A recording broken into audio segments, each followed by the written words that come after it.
and welcome back to another Cyberpunk 2077 video. We're starting out in Santo Domingo and we're taking on a quest that will provide us a painting that we can later exploit to gain infinite eddies. That's right. We're taking on the mission Space Oddity. So we're starting in Santo Domingo. You can see I am still working on my driving, which leaves something to be desired.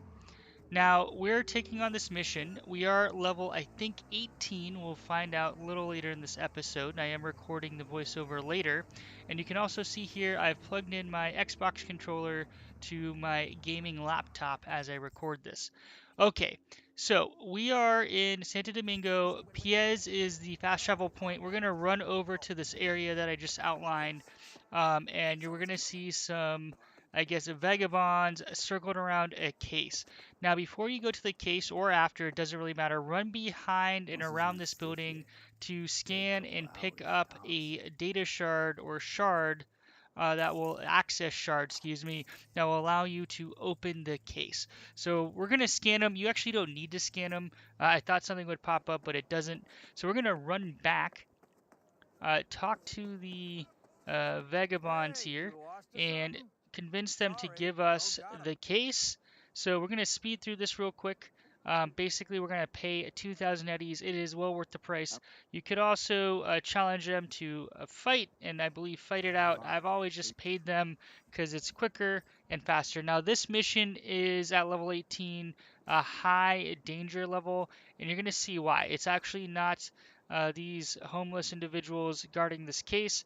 It actually appears later here, which we're going to encounter. So we're going to click the files launch, which is going to give us actually a location to ride to, and we will officially kick off or kick into the Space Oddity mission.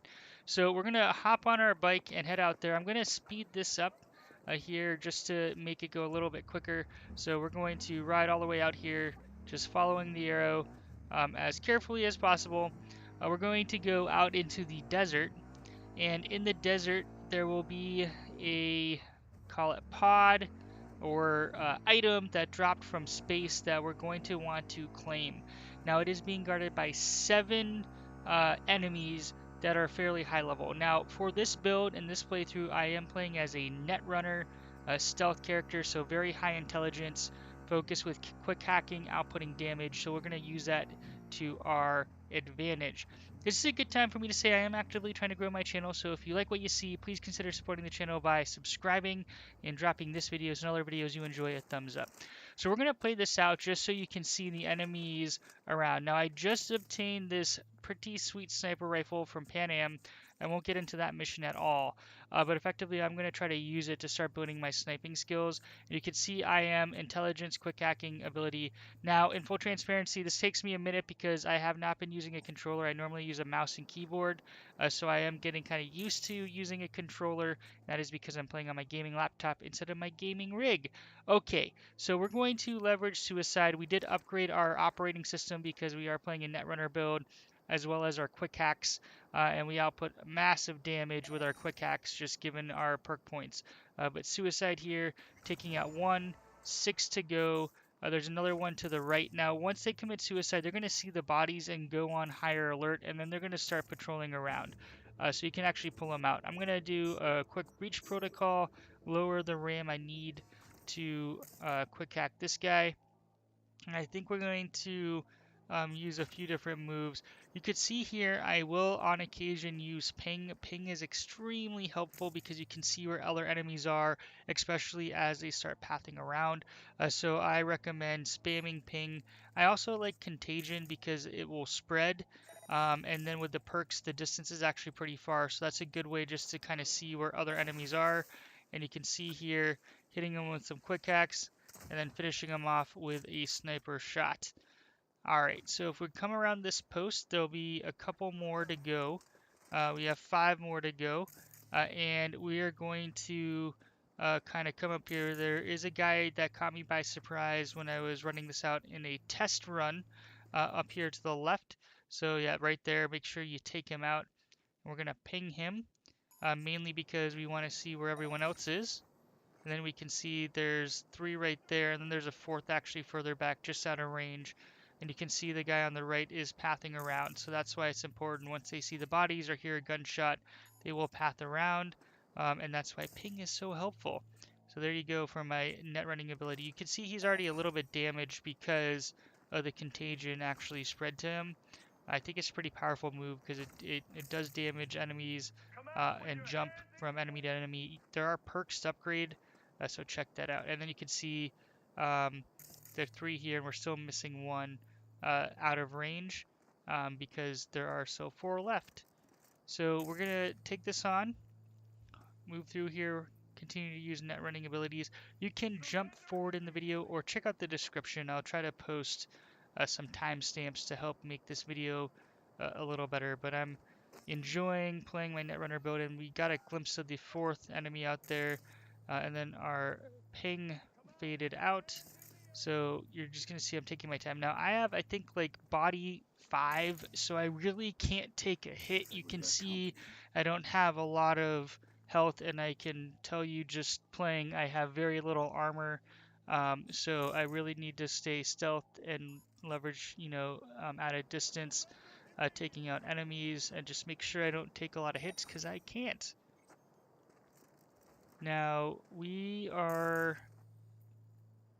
going to come up around here, try to get slightly higher elevation, and then you can see the 3rd person is a little further back, and this one will take out.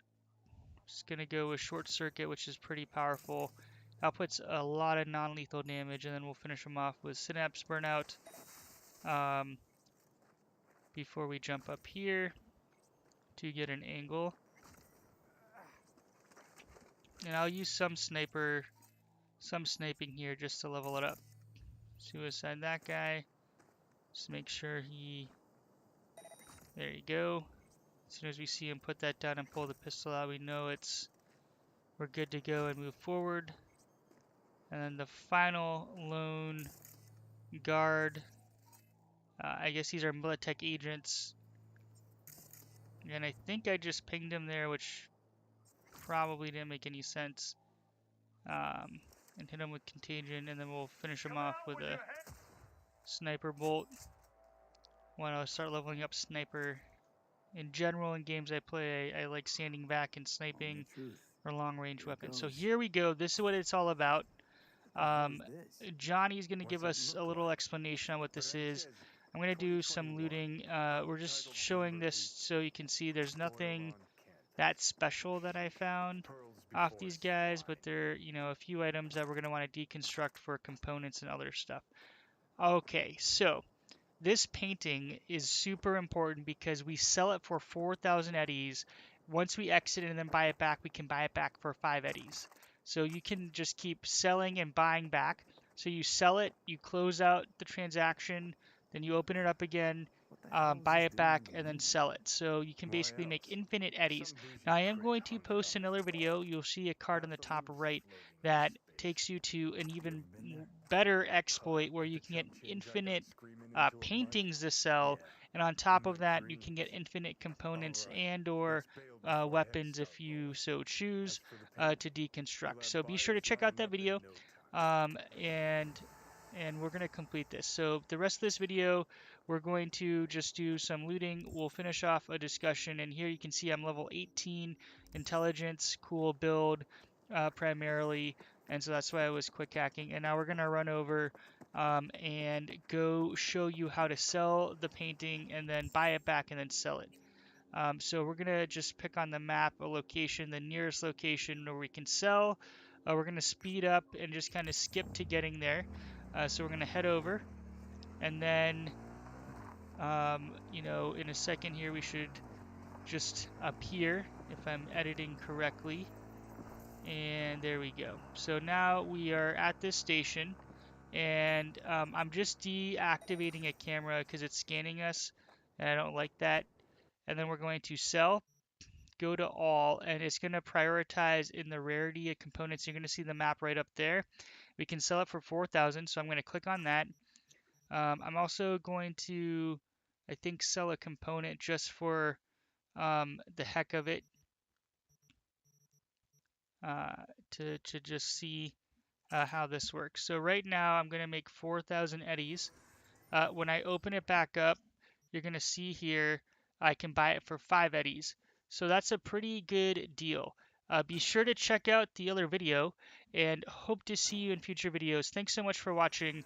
And again, that other video, we're going to have an even better exploit where we can sell a bunch of stuff and buy it back. So basically infinite components, infinite eddies. So check it out. Thanks so much for watching. Shadow Coast out.